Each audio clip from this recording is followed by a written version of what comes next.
Chicken shawarma ಪ್ರಿಯರೇ ಎಚ್ಚರ ಎಚ್ಚರ. ಸರಿಯಾಗಿ ನೋಡಿಕೊಂಡು ತಿಂದ್ರೆ ನೀವು ಸೇಫ್, ನಿಮ್ಮ ಹೊಟ್ಟೆಯೂ ಸೇಫ್. ಇಲ್ಲಾಂದ್ರೆ ಚಿಕನ್ ಶವರ್ಮಾ ಬೌನ ಎಂಜಲು ತಿನ್ನಬೇಕಾದ ಸ್ಥಿತಿಯು ಬಂದ್ರೆ ಅಚ್ಚರಿ ಏನಿಲ್ಲ.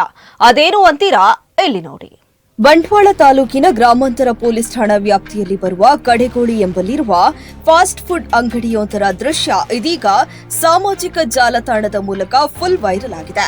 ಅರ್ಬನ್ ಬೈಟ್ಸ್ ಎಂಬ ಫಾಸ್ಟ್ ಫುಡ್ ಅಂಗಡಿಯೊಳಗೆ ಚಿಕನ್ ಶವರ್ಮಾ ತಯಾರಿಸುವ ಮೆಷಿನ್ನೊಳಗಿಂದ ಚಿಕನ್ ಪೀಸ್ಗಳನ್ನ ನಾಯಿಯೊಂದು ಎಳೆದು ತಿನ್ನುವ ದೃಶ್ಯ ಸಾಮಾಜಿಕ ಜಾಲತಾಣದ ಮೂಲಕ ಫುಲ್ ವೈರಲ್ ಆಗಿದೆ. ಹೋಟೆಲ್ನಲ್ಲಿ ಯಾರೂ ಇಲ್ಲದಿರುವ ವೇಳೆ ನಾಯಿ ಶವರ್ಮಾ ತಿನ್ನುವ ಮೆಷಿನ್ನೊಳಗಿನಿಂದ ಎಳೆದು ತಂದು ಮತ್ತೆ ವಾಪಸ್ಸು ಚಿಕನ್ಗಾಗಿ ಹೋಗುವ ವಿಡಿಯೋ ಒಂದನ್ನ ಯಾರೋ ಮೊಬೈಲ್ನಲ್ಲಿ ಸೆರೆ ಹಿಡಿದು ವೈರಲ್ ಮಾಡಿದ್ದಾರೆ.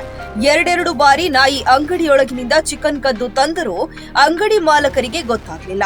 ನೂರಾರು ಮಂದಿ ಹೋಟೆಲ್ ಆಹಾರ ನಂಬಿ ಬದುಕುವ ಕಾಲಘಟ್ಟದಲ್ಲಿ ಇಂತಹ ಬೇಜವಾಬ್ದಾರಿತನದ ಕೆಲಸದ ಬಗ್ಗೆ ಹಾಗೂ ಅಂಗಡಿಯವರ ಸ್ವಚ್ಛತೆಯ ಬಗ್ಗೆ ಸ್ಥಳೀಯರು ಆಕ್ರೋಶವನ್ನ ವ್ಯಕ್ತಪಡಿಸಿದ್ದಾರೆ. ಅದೇ ರೀತಿ ನಾಯಿ ಅಂಗಡಿಯೊಳಗೆ ನುಗ್ಗಿ ಆಹಾರ ಪದಾರ್ಥಗಳ ಪಾತ್ರೆಗೆ ಬಾಯಿ ಹಾಕುವ ದೃಶ್ಯವನ್ನ ನೋಡ್ತಾ ಖುಷಿ ಪಟ್ಟು ವಿಡಿಯೋ ಮಾಡಿದವರು ಅಂಗಡಿ ಮಾಲಕರಿಗೆ ಸಹಾಯವಾಗುವ ನಿಟ್ಟಿನಲ್ಲಿ ನಾಯಿಯನ್ನ ಓಡಿಸಿದ್ದೇ ಆದ್ರೆ ಮಾನವೀಯ ಗುಣಗಳನ್ನ ಅಲ್ಲಿ ಕಾಣಬಹುದಿತ್ತು. ಒಟ್ಟಿನಲ್ಲಿ ಮೊಬೈಲ್ ಯುಗದಲ್ಲಿ ಎಲ್ಲವೂ ವೈರಲ್ಗಾಗಿ ವಿಡಿಯೋ ಮಾಡೋದೇ ಸಂಸ್ಕೃತಿಯಾಗಿ ಬಿಟ್ಟಿರುವುದು ಮಾತ್ರ ದುರದೃಷ್ಟಕರವಾಗಿದೆ ಎನ್ನಬಹುದು.